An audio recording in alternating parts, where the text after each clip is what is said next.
Vincent Van Gogh, people told him, you can't be a great painter, you only have one ear. You know what he said? I can't hear you.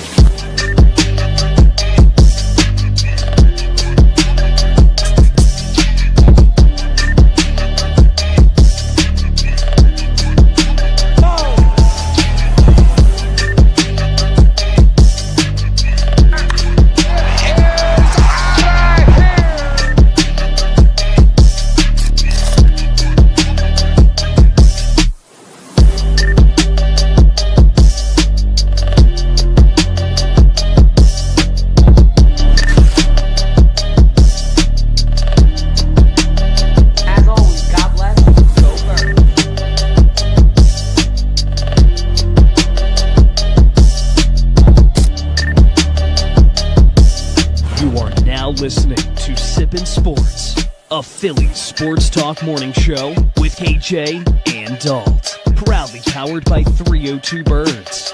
Let's take it to the show.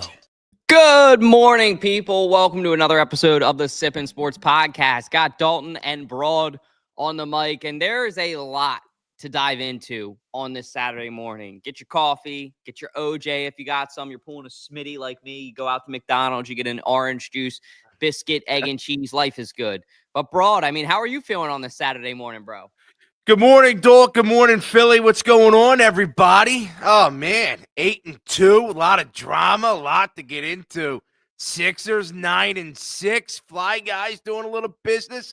We're getting underway in an MLB free agency. Nothing the Phillies are doing, of course, besides re-signing backup catchers, which is a disaster. But I'm feeling great, man. 8-2, big game tomorrow. Big game. Definitely a big game.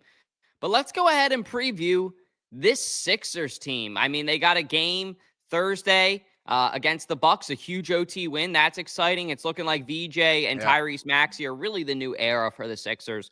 What's your opinion on this team so far? We're about a month into basketball. How's this team looking in your opinion? I think they're a good team, right? And they're not going to be a great team unless Joel Embiid's healthy and ready to go. They're not going to be a great team unless Paul George is playing good basketball.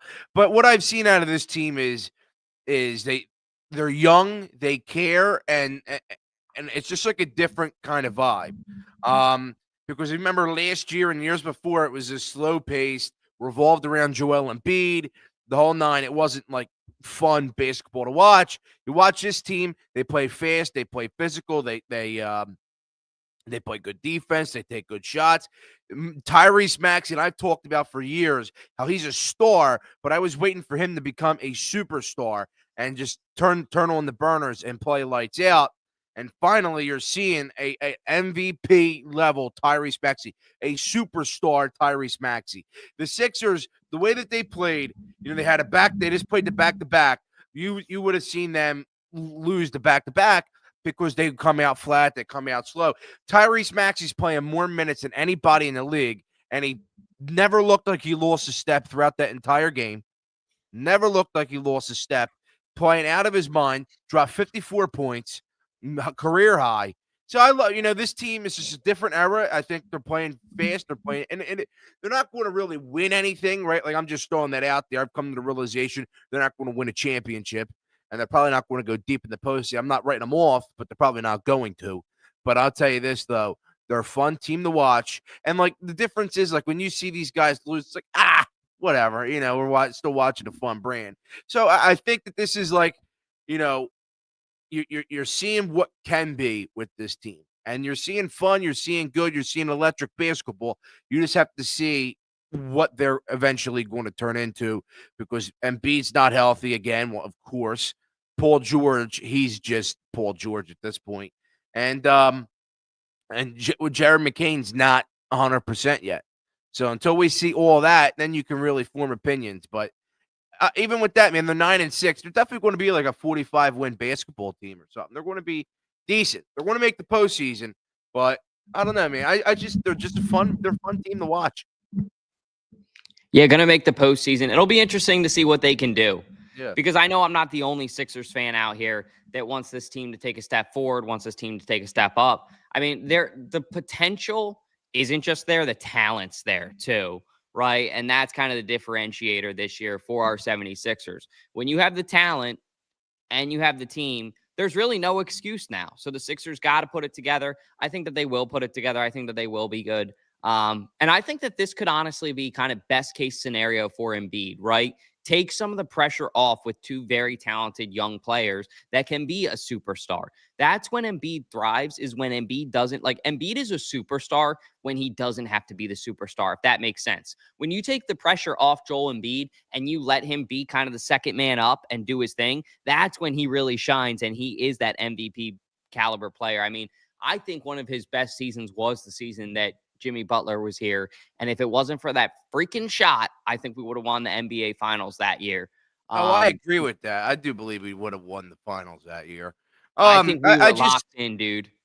I just think, like, when you look at this team and you look at the way that they've been built, you look at the way they've been playing for years now, it's revolved around solely Joel Embiid himself, a 280-pound, 7-foot whatever guy that's out of shape, injury prone, and has built a great career. He's won an MVP. He's been the scoring leader, right? He's built a great career, but for 10 years now, the Sixers have been built and ran through Joel Embiid. But now you're at a point where Joel Embiid is not healthy. Joel Embiid isn't 100%.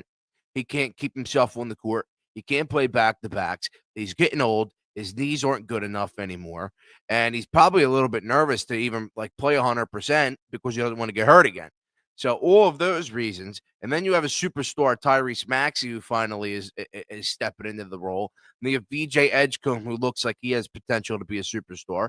Jerry McCain last year showed potential to be a superstar. He's not really showing it this year, but I'm hoping he's going to step it up. Quentin Grimes is playing out of his mind. He's being great.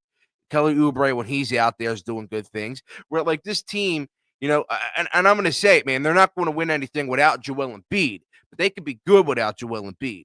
But I don't know, because everybody says, oh, you got to trade Joel, but it's like, who you going to trade Joel to? Nobody wants to pick up the contract, and B, you got to risk. You're going to risk on a 30-something-year-old center who's out of shape and injury prone. So teams don't do that anymore. But this team shows promise to me, man. They got young cats that can play, young cats that can shoot, young cats that can dunk. I mean, it's just a fun brand of basketball. I'm not saying they're going to go win a championship, but they're fun. And Embiid's role has totally changed. I say he's the second or third scoring option, man. I mean, and that just takes a whole load off of him. Just takes a whole load off of him, because teams are still going to play Joel Embiid the way that they would when he's the first scoring option. They're going to go out there and they're going to try and double team him, do whatever they got to do to keep him from scoring. And again, that opens up a shot for Grimes, for Maxey, for an Oubre or somebody else, right? Like, it opens up a shot because teams still are going to play Joel Embiid the way they've been playing Joel Embiid for years now, and they're just double covering him, no matter if he's the first option or not, because he could turn on the burners and beat you, and he does. And I've seen it like once or twice this season already, even though he hasn't played in a little bit. But I'm just telling you, man. I'm excited for the team. I'm excited for what they're going to do, but I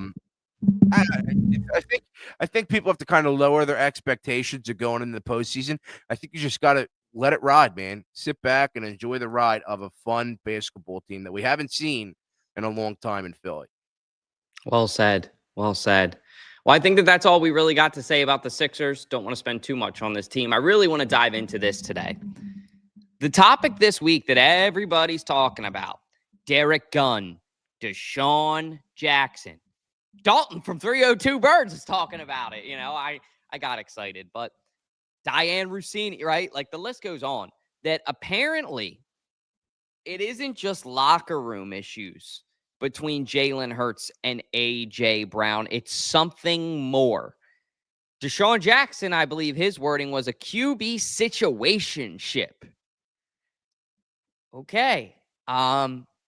This is my real take. My unbiased, what Dalton thinks, watching Philly sports his whole life. Here you go. Deshaun said that he's texting A.J. Brown, right? A.J. Brown definitely looks up to Deshaun. A.J. Brown or I'm sorry, A.J. Brown definitely looks up to Deshaun. Deshaun definitely looks at A.J. Brown like his little brother. Like they have a good relationship, I'm sure. So I don't doubt that they're texting if Deshaun's saying that. What scares me a little bit is I don't want this to turn into a T.O. and McNabb, right? Like history repeats itself is the quote that sometimes people say. And it's like, wait, we don't want this to repeat itself. We have the guys that actually got the job done, right? T.O. and McNabb were exceptional. No one's going to sit here and tell you that they weren't. But T.O. and McNabb never got over the hump. Jalen and AJ did. And they can do it again. This team's 8-2. They're fine. There was also a story last year that there's a lot that's came out the past couple of days. So just bear with me while I dive into this because I don't like to go off on tangents, but this I think is worth a little bit of a tangent with context. There's another story last year where Brandon Graham got yelled at basically by the team by saying he brought out this story that basically AJ and Jalen, 1 and 11 as he called them, weren't getting along the way that they should. And he said 11 needs to be a little bit more open, like not open like that. He's always open, but like just open to discussion is the way it sounded, or just open to criticism, open to hearing Jalen out. Then we see the clip of them in the Super Bowl, right? That everybody's showing, on the flip side, right? There's propaganda both ways, Philly sports fans. So pick the side you want to go. Then there's the clip of them at the Super Bowl where Jalen looks at AJ and he's like, I'm so proud of you. And he says, I'm proud of you too. They have a great moment. They look like friends. It's like, okay. There's the clip of him where he says it's his best friend. So there's a lot of mixed emotions here. Here's what I'll say. I think it's getting blown out of proportion. I think it may not be as deep as we think that it is. And I almost wonder if it's a joke in the locker room to them. Like if the media is a joke and if they're like, you know what, why don't we stir them up? Why not? Like they're going to stir us up either way. They're going to ask us these questions either way. So why don't we give them a show? Why don't we give them something to run with? And then go out the following week and do something crazy. And Jalen Hurts is going to step up on the microphone and say, is that what y'all were looking for? You know what I mean? Like that's how I wonder if they like the chip on their shoulder a little bit, if that makes any sense. I wonder if they're like, you know what? This Philly media sucks. Like we're going to get out here and show these guys that we are ballers. We are born to do this. And it doesn't matter what you think or what you say or what you speculate.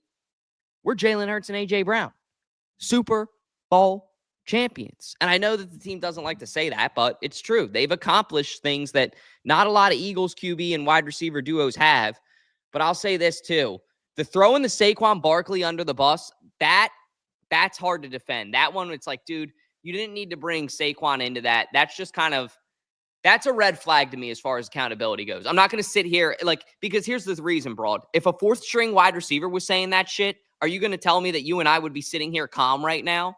You know what I mean? So you got to at some point have a team aspect. But what's your take on it? Sorry to go off on a tangent. Yeah, I'll tell you this, it goes way deeper than what you're saying. I think you're being way too late on these guys. This has been going on for years now. It isn't just this year. It's been going on for years. Late on. You know what I mean? They'll never solve the problem. Jalen Hurts is A.J. Brown's kid's godfather, vice versa, whatever it is. They were boys. Now they're not boys. They hate each other. It goes way deeper than what you're thinking. There's something wrong in the locker room. Brandon Graham last year really brought it to the attention of people. And here's what I will say to this. Where is Nick Sirianni throughout all of this? Because Nick Sirianni doesn't call offensive plays. He's not even allowed in offensive meetings. He does nothing with the defense. His job as the head coach is be a brotherhood guy and run a tight ship and be a motivator. That's Nick Sirianni's job as a head coach. Why is this continue to happen? Why is every single year this continues to happen? Why every single year does A.J. Brown not get what he wants and he has to go to social media and flip a lid? Why is it that every single year, and I'm not even a fan of Jalen Hurts, but why is it that every single year the media has to go after Jalen Hurts because they think that it's a Jalen Hurts problem? And maybe it is, because I think it goes both ways. Why is it that anytime Jalen and A.J. Brown runs his mouth, the offense has to spoon feed him the football just to shut him up? Why can nothing ever stay in-house with this team? Why can it never stay in the locker room? Why could they never sit them two or whoever else is involved in a room and tell them just beat the shit out of each other if you have to? Do what you got to do, but you cannot take it to the media, man. That's the problem. That literally gives me content. That gives me content. I don't think these people want to give us content. I don't think so. They give us content for weeks, and it's every single year. It's the same thing. So I don't want to. And here's the thing. I understand A.J. Brown's frustration. He's not getting the football. Offense isn't getting the football. They're not running the offense as well as they should be, and they have been. I agree. I understand your frustration, but the way you're handling it, it's an absolute disgrace. And let's not forget, A.J. Brown, you have no room to sit there and talk and act the way you do because, by the way, my friend, you give up on routes. You stop running routes halfway through. You don't go up for 50-50 balls anymore. You don't run as fast as you can. You look disinterested. You don't look happy to be there. You look like you don't want to be there at all. I don't want to hear the offenses give me the football because you could give two shits when I watch you play. You give up on routes. You stop running routes. So you could talk, oh, Jalen doesn't give me the football. And by the way, Jalen hasn't played his best football. Don't get it twisted. But A.J. Brown, you could be doing a better job because you could be complaining about the offense, but you could take some accountability and make yourself look like you're trying because you don't look like you're trying at all. And then you don't try, you don't get the football. Well, offense tries to spoon feed you the football. You don't try your hardest. Then you go to social media, you go to the media, you go to the locker room, you get interviewed, and you twist up the story. What do you think's going to happen, man? I think it goes way deeper than all that. I think A.J. Brown is at the point where he's like, I want a Super Bowl. I just want stats. And if you really just want stats, then you got to go somewhere else. And I don't think this team can afford to continue to have this drama anymore. And I think that's where it's at. They can't afford to have the drama anymore. And I think he will be traded in the offseason. We're going to see what we can do now with AJ when he's not the Super Bowl, whatever the case is. But I could definitely see in a little bit, during the offseason, he gets traded. But on that on the Jalen Hurts front, when Derek Gunn compared Jalen Hurts to Carson Wentz, that's a shot. You know what I mean? That's a shot. Carson Wentz getting compared to Jalen Hurts. And again, I got to make it clear, I'm not a Jalen Hurts guy. I respect him. He wins. I'm not a Jalen Hurts guy. But Jalen Hurts wins, and he does whatever he's got to do. But, to compare him to Carson Wentz, who never gave 100%, who after he got injured gave up on his career, it's just an absolute disgrace. And here's my thing. It's okay to say that people in the organization are frustrated with Jalen Hurts. I understand because I'm very frustrated with the way Jalen Hurts has been playing. Way too conservative, too afraid to turn the football over. But here's the issue with that. It's okay for a fan and a sports talk guy to be to be frustrated with Jalen Hurts and the way he runs the offense. But it's another thing for the organization to be frustrated with the way that Jalen Hurts runs the offense because they knew when they extended him to the 5-year, whatever, $250 million, whatever it was, they knew the player they were getting with Jalen Hurts. They knew he's not a guy that throws for 300 yards a game. They know that Jalen Hurts is a run-first guy. He's not going to pass unless he has to. So for the organization to be frustrated and upset with the way that Jalen Hurts plays, they know what they signed. They knew what they extended. This is the same guy that won you a Super Bowl. But again, let's not forget, man, and I'm going to wrap this up. This is not a Jalen Hurts problem. This is not an A.J. Brown problem. Oh, it is it both. You get my point here. It's not a Jalen Hurts. It's not a directly Jalen Hurts problem. It's not a directly A.J. Brown problem. It's not a directly Saquon Barkley problem. It is an entire offense problem. It's a Kevin Patullo problem. Kevin Patullo is the problem. He can't scheme guys open. He can't call the right plays. He doesn't open up the playbook. He runs the football on 3rd and long and gives up on drives. He tries to spoon feed the football to A.J. Brown instead of passing it to whoever's open. And so I look at it as a pie chart. Patullo has a large majority, then it's Jalen and AJ, and I get both guys' frustration. But this trickles down, man. It doesn't help that your offensive line can't block and your run game doesn't get going because everybody who with a brain understands that the pass game opens up the run game and the run game opens up the pass game. But when you can't pass the football, you can't run the football. What do you expect to happen? You win because you kick field goals. So it goes way deeper than just AJ and Jalen and Beef. It goes to Patullo and what Sirianni's role in all this, because why does it continue to happen? And why can Sirianni, as his job, as the motivator, as the glue, why is he not taking care of the situation and saying, yo, be adults and whatever? But here's something I'm recklessly speculating about here. Maybe the Eagles players and organization sat down with Jalen Hurts and said, hey, we don't like the way you run the offense. And by the way, I just want to bring up the quote from Derek Gunn. Derek Gunn said, and one of his recent quotes that I played, and that I saw, he said, people in the organization, players and an organization are upset and frustrated because the offense and play calls that they run in practice and that Jalen Hurts runs in practice is different than the ones they run in game. So I can see where the frustration there is, because if they're taking deep shots in practice, they're able to run the football in practice. Why is it not translating into the game? Is it because Jalen Hurts is too conservative? And if that's the case, then there's a serious issue. But I'm telling you this now, I think I'm recklessly speculating, though. The people could organization, the players could have sat down with Jalen and talked about this to him and confronted him about this and said, things have to change. And he says, yeah, and never changes. And the only way for them to get their way, for the players, the organization and the players to get heard about the situation is to go to the media, then that's a whole separate issue.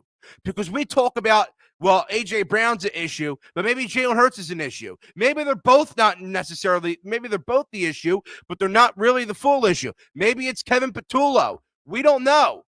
But the way this is going, it could be really A.J. Brown, it could be Jalen Hurts, it could be everybody. I mean, there's so many different ways to slice this up. It could be a Jalen Hurts got too big for his britches. He won a Super Bowl and he got paid. He doesn't care anymore.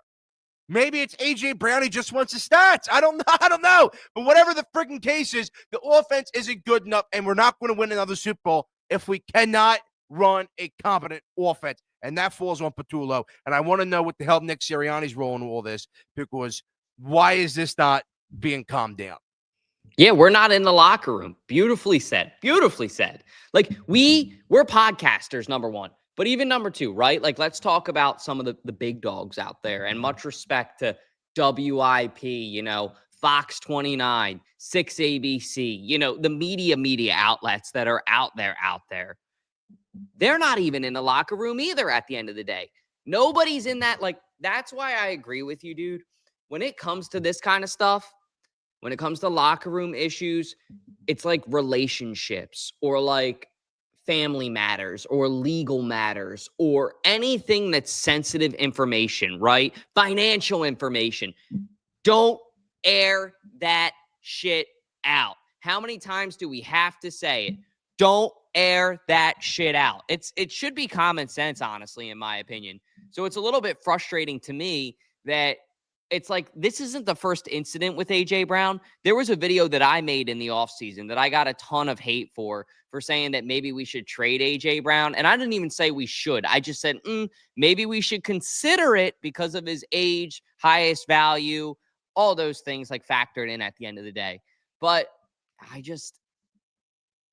don't know. At this point, it seems almost inevitable. Like, he's checked out, if that makes any sense. Like, you see him talk to the media and he just has this look on his face that he's so done. And I can't blame the guy. But we got Frosty here. What's up, what Frosty? I'm saying. How you doing? Dude, it was a night. It was a night last night, but we're here. But I hear we're talking about A.J. Brown, and I just want to hop in here. I don't know what was said prior. But I understand his frustration. I get it. The offense is too talented to be performing as poorly as it is. Now, could A.J. Brown be saying things better? Probably, but the frustration makes sense, and I think that the Philadelphia media loves hopping on A.J. Brown the same way they like hopping on Jalen Hurts. It's just Jalen Hurts is better at handling it. I think that, A.J. Brown could be saying things better, but I don't think they get rid of him. I mean, we've seen what A.J. Brown can do, and that's the biggest thing, but I don't know. I understand his frustration because, let's be honest, I think all of us Eagles fans are frustrated watching the offense the same way he's probably frustrated playing in it. Dude, I think that's a great quote right there, I can agree with that, man. I mean, I could only imagine not only not getting the football, but my entire team can't score. You know what I mean? Like, not only am I not getting a football, but my running back can't run. My offensive line can't block. Smitty isn't getting the football. Goddard isn't getting the football. Jalen Hurts doesn't look as good. He's too conservative, maybe a little scared to turn the football over. Because if you remember, I mean, sports media has attacked him for years about his turnover rate and the whole nine, and the way he throws the football, whatever the case is. And now he's become way too conservative. I mean, I can only imagine how frustrated it is to play in an offense like that. I could only imagine. But I've been saying this all morning, man. It goes way deeper than just an A.J. Brown problem or Jalen Hurts. There's an underlying serious issue because it's not just a 2025 issue. This has been going on since 2022, 2023, man. This is too long. It's been going on. And what's Sirianni's role? Because he's supposed to be the motivator. He's supposed to be the guy to figure everything out. Where's he at? Because this is a bad situation, man.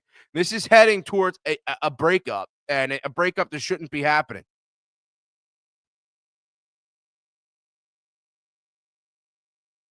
You're muted, Dalt. You're muted, bro. Dalt, you're muted. You're muted. Oh, thank you. Sorry, I forget sometimes on here I mute.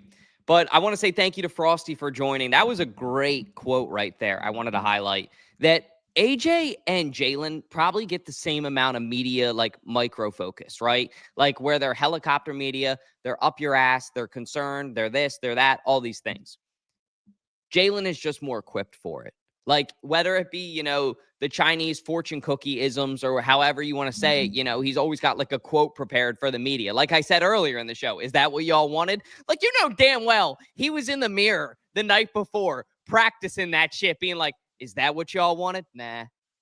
Is that what y'all wanted? Like, and then when it finally came out the next day, it came out so cold. I can't even lie. Like, he's good at it. But yeah, it's just, then you have A.J. Brown, who as soon as the question comes out of the reporter's mouth, has this look on his face. Like, would you shut the hell up? Like, it's like, okay, it's a complete 180. I think that their reaction is warranted because these guys are the ones that are out there playing the game, right? The media can't tell players how to react. The one thing I will say that I don't agree with, and I've known A.J. Brown for years. I may not agree with it personally, but I understand the modern NFL player and also that they're the one out there playing the game, right? Like, that's the brutal truth.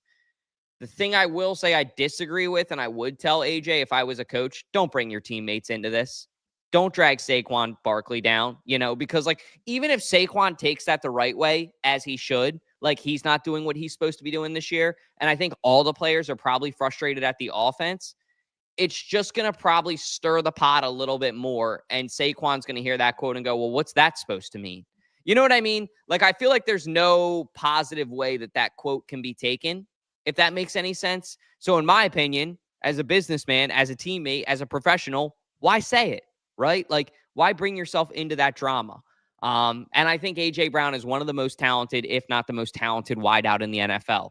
I will go ahead and say this again. I was the biggest proponent for him to get traded here, and then he did. And all my friends told me, you're speculating too much. You're looking too much into this. He gets traded. I said, okay, he's going to be the best wide receiver the Eagles have ever seen. Better than Terrell Owens. Watch. Happened. There's YouTube proof. Go back 4 years ago. I look like a nutcase. But we're here now. Flash forward 4 years later. I think that the Eagles need to really evaluate this offseason. How do they want to approach the future of this team? Because if you are going to keep a guy like A.J. Brown around, that also tells the rest of the team that these freakouts are kind of warranted. if that makes any sense, or like that they're tolerated. And I don't see Nick Sirianni being that guy. That's why I said my quote earlier too. If this was a 6-string wide receiver doing this, they would be cut from the team. Like, we wouldn't be talking about it even for the same amount of length. It would just be like, wow, I can't believe he said that about Saquon Barkley. Get out of here. But because it's A.J. Brown, we discuss it, we think about it. And I think that that should be said at some point. You also got one more thing, too. One more thing. You also got Ayuk, who's going to be coming in the offseason. And I think that Brandon Ayuk could be really, really interesting. But let me go get KJ here.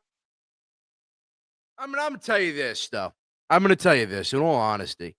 I don't know why people are so obsessed with this A.J. Brown calling out Saquon Barkley. It wasn't even a call out. People for weeks now, including myself, have said A.J. Brown is declining. He's not playing his best football. He doesn't look as great as he once did. Everybody's been saying that for weeks now. Let's not get it twisted. So people in the media, and I don't even know if you guys even heard the question, they asked A.J. Brown, how do you feel that people believe that you are declining and that you're not the same player? They asked him that. And because they're recklessly speculating that he's declining because the offense doesn't look as good. They're not passing the football as well. They're not doing the whole nine. But let's not forget, man. Let's not forget Saquon Barkley isn't doing that well either. So that's what A.J. Brown's saying. They asked A.J. Brown, how do you feel that people believe that you're declining as a player? And he says, Saquon Barkley must be too. Because Saquon Barkley's not putting up the same stats. He's not playing the best football he that we're used to from him either. So I think people are really blowing that one out of proportion. That quote, I think Derek Gunn quote, and a lot of other ones are way worse than this one. I mean, people just ask A.J. Brown, how does it feel? People are believing that you are declining as a player and not the same player. And he says, then I guess Saquon Barkley's declining too. I mean, I thought it was sarcasm, man. I thought he was trying to be Mr. Funny Guy. I don't know. I'm not taking it that serious because to me, A.J. Brown could be declining, but at the same time, we don't know because the offense isn't competent enough, and AJ isn't playing well. Saquon isn't playing well. Offensive line isn't playing well. Jalen Hurts isn't playing well. Whole team offensively isn't playing well. So to say A.J. Brown is declining, and I've said that, like I've said, I've seen flashes, but I've also seen flashes of him not giving a shit because he gives up on routes. He looks disinterested. Doesn't look like he wants to be there at all. But to ask him a question, are you declining? I don't know, man. I thought he was just trying to be Mr. Funny Guy when it came to bringing up Saquon Barkley. So I don't know why people are so upset about that one. What's going on, bro? How you doing, man? I'm great, man. Look at you, bro. Look at you. How's it going? How's it going? I just arrived in. I was just at the Christmas store, so getting a little costume ready to go. We got some skits we're gonna do, but later for our guys at Balboa's. But yeah, I mean, definitely, I was hearing a little bit about. Definitely, I was on my way here, and I was definitely thinking about the whole AJ and Jalen drama. And the funny thing is, I actually saw a video. If you go back and rewind of when they asked AJ Brown at the Super Bowl of Super Bowl 57, they said, "What is your relationship like with Jalen?" And he said, "We're best friends. It's even better that we're playing with each other now." And to see how it definitely has changed, it's crazy. And definitely it has changed. I mean, there's definitely a lot of examples. I think if you asked AJ Brown that same question again, I don't think he would repeat what he said. I think it's definitely some things have happened. Maybe it's off the field. Maybe it's on the field. I don't know exactly what it is. We don't know. But I think former players like Deshaun Jackson have kind of hinted to it of what it is. Maybe, but we don't exactly know. But he's obviously something is going wrong. And I think, though, a lot of bad stuff is going towards Jalen, and they're like, "Oh, Jalen isn't taking this seriously," and AJ's making a lot of drama. Yes and no, but I do feel like Jalen is doing the right thing by just playing football, shutting up, and he's kind of showing that he's being the bigger man in that kind of situation. And I mean, if it does mean that AJ has to leave eventually, then that's what it means. But I mean, I think the Philly media definitely is annoying the crap out of him, and I don't blame him. But then also at the same time, though, you're feeding this media, though, and they eat that stuff up. Like, this is not a city where you can just kind of circle around and kind of just have fun with those kind of things. Like, and I think also the fans too are kind of freaking out a little bit too much. They're kind of acting like a chicken with their heads off right now. And it's annoying because the thing is, like, we actually we won a freaking Super Bowl. So it feels like some of these fans are acting like we didn't succeed yet. We actually already did that. And yes, there's some problems with the offense, but I think they can be fixed. And I think also it's just, we got to just see what happens. And I think also you see guys like Josh Allen and you see guys like Lamar Jackson. They haven't got done what Jalen Hurts has got done.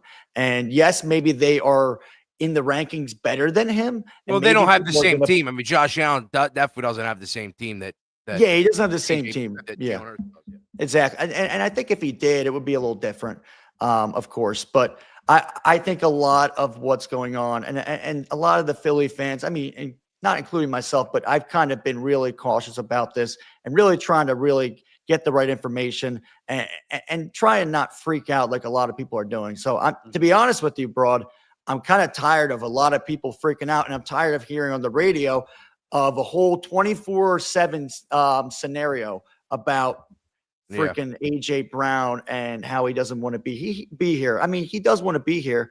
It's just, I think he just obviously wants an offensive coordinator, and Jalen does too, that can really kind of gel with both of them, and kind of that's what I think is going on. Well, I said this to Dalton earlier. I said I think it goes way deeper than what we know. I think it goes way deeper. I saw a quote or a tweet, something from somebody to me that's verified and like is like a legitimate source. I just forget who. Maybe you guys saw it too, but they said that he is that AJ Brown's frustration and anger and everything goes way deeper than football. It's personal too. Where like there's some personal issues maybe in his life, maybe with Jalen. It goes outside of football. And that's something that's a little scary though, man. You know what I mean? It's a little bit scary because I think we're heading in a weird situation where you could have another bid. This could be broken up because you cannot. I definitely do think it is something to do outside of football, because definitely you don't just go from best friends and going to a Super Bowl and then you win a Super Bowl. I mean, even if there is, 8-2. So definitely it just shows how good this team could be. And I think the frustration from the fans is this too. They just like, it's like we're winning and he still isn't satisfied. But I think obviously he's showing that there is something else that happened, but he's just not telling us. And we might never figure out. We might never know. I mean, we might be like, oh my gosh, like this is like a case of like where we don't even know who freaking killed Tupac. So it's like maybe but that's what I'm saying though that's what I'm saying though is we don't have to know. We don't have to know any of this. Don't. We shouldn't have to know what the issue is.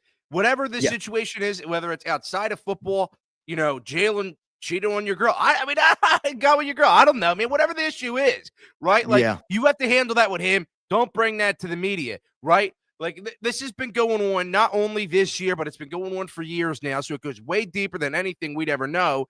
And I understand AJ Brown's frustration because trust me, I am probably the most angry with the offense out of anybody. I talk about it every post game.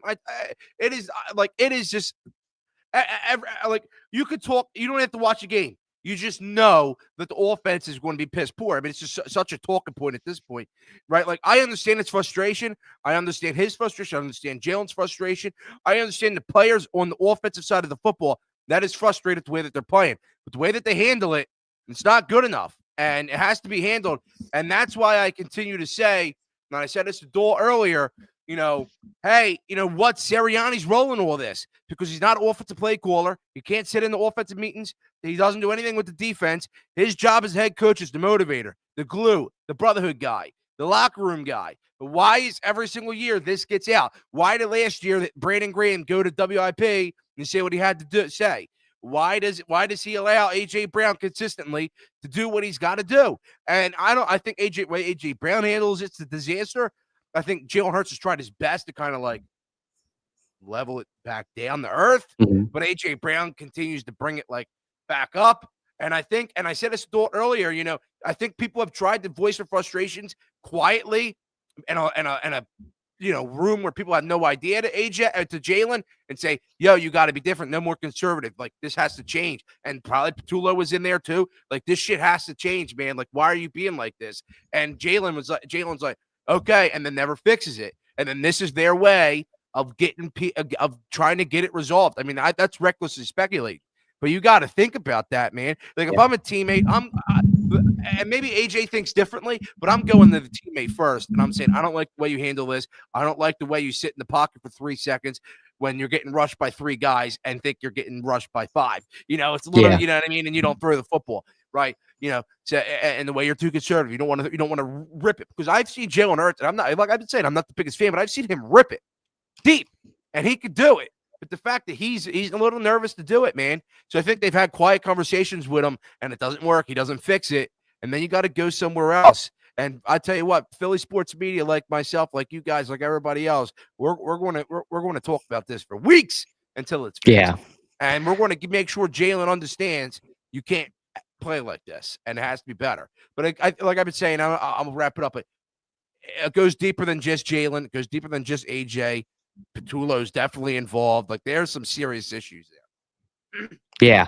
And we got to be quick in this next segment. We literally have 8 minutes. KJ and I got to fly at 11 because we got to go film something for a sponsor. But I want to bring back on our guest, Frosty, and I'll kick it to you after Broad, and then we'll take it last. But Frosty, we got an Eagles Cowboys preview. How you feeling about this game?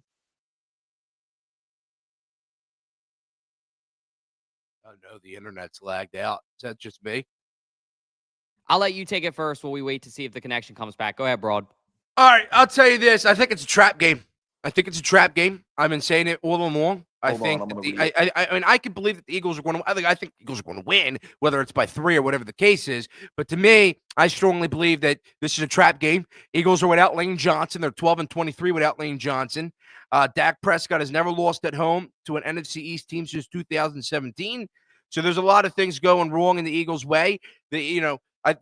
Our defense is perfect, but they have to be perfect because our offense can't score. And when you can't score, that puts a lot of pressure on the defense. And the Cowboys offense, I give them credit, man. They're pretty explosive. Dak's good, whatever the case is.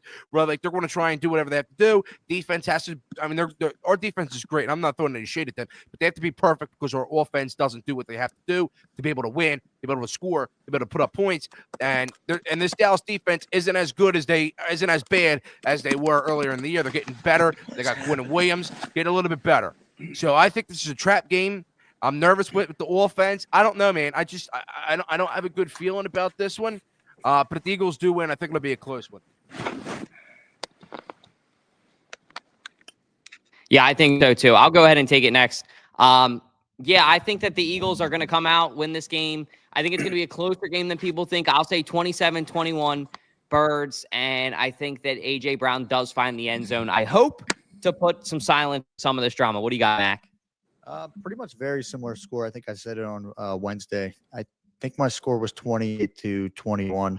I think the Eagles get the win. And I think down there, I think a lot of Cowboys fans right now think this is going to be their game. They think, okay, like, all right, we came off a Raiders win, but we're not the Raiders. And we don't have Geno Smith back there. So, and I think the Raiders are just like, they're total like mess over there. So I think definitely we're going to sweep the Cowboys. It's going to happen, and it'll be awesome. We'll win the NFC East, and it will just be great to finally go back-to-back as an NFC champion. I mean, not to interrupt, but here's what I could say. In all seriousness, yeah. I can see them put up like 40 points this week, though. I could see. I hope you're right. Yeah. I could see. Not Dallas, but I tell you what, the Eagles are so weird, man. And they're so weird, and Jalen Hurts is so weird, dude. They'll put up a lot of points this week. I agree. One spike. You guys can hear me, right? This is working. Yeah, right, yeah, you're good. Yeah, great. I heard trap game earlier, and I unfortunately 100% agree. The way I look at it, this is a great defense playing, unfortunately a pretty good offense, and with the Cowboys over there. But our offense has been struggling, and we know the Cowboys defense stinks. So it's really gonna, if the Eagles offense can play the way that we know they can play, this is gonna be a blowout. But is that the offense we're gonna get? I'm not banking on it because I haven't seen it in a few weeks. It's a game they should win, but it does scare me. And as someone who talks a lot of smack to Cowboys fans, and I think we all do, not one I want to lose for my well-being. So I'm more nervous than I think we should be. But that's because of the state of the team more than I think the skill of the team. We're the better team. Ultimately, the better team should win. And I well also said. said that. I said, if you would have asked me 2, 3, 4 weeks ago, what do I think shakes out in this game? I said Eagles kill them. I said the Eagles blow them out. Now I'm a little bit skeptical because their offense can't do anything right. This drama is getting way worse. And our defense, and I love them because they're great, but they have to be perfect because the offense can't score.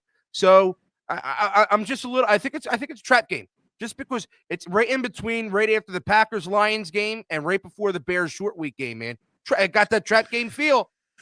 What's going to suck does. is if they lose, damn well we're never going to hear the end of it. But it's like, all right, like I've already been prepping for it. What are we? 8-2? 8-3 is not so bad if we lose. And ultimately, the way I look at it, it's like, all right, we're going to lock up the NFC East eventually. It's not a matter of if; it's a matter of when. Unless, barring a complete collapse. But we're going to lock it down. In the grand scheme of things, it's going to be okay. But, God, you never want to lose to the Cowboys. You never want to lose to the Cowboys. Never, ever. I mean, that would be heartbreaking. And the chance to sweep the Cowboys makes it that much even sweeter. But that's all we got for you guys this week on Sippin' Sports. Sorry to wrap it a little bit early. We just got to go do something right at 11 that I promised this company we would do. You guys will find out soon. I think it's going to keep you guys laughing for a long time, and you guys might have some memes out of it. But want to appreciate Broad for jumping on this morning. Want to appreciate Frosty from Philly jumping on this morning with us. If you guys don't, please go give him a follow on all social media outlets. Same thing to Broad Street Sports, our guy holding it down. If you're from Jersey, go give both these guys a follow as well, because shout out to Jersey. Or if you're just a Birds fan, go give them a follow. But that's all we got. I appreciate everybody joining. I hope everybody has a great, safe weekend, and I hope that the Eagles beat Dallas tomorrow. Anything else you want to say on the way out of here? Dallas sucks. Go Birds. And they're a bunch of cockroaches down there in Dallas. You guys-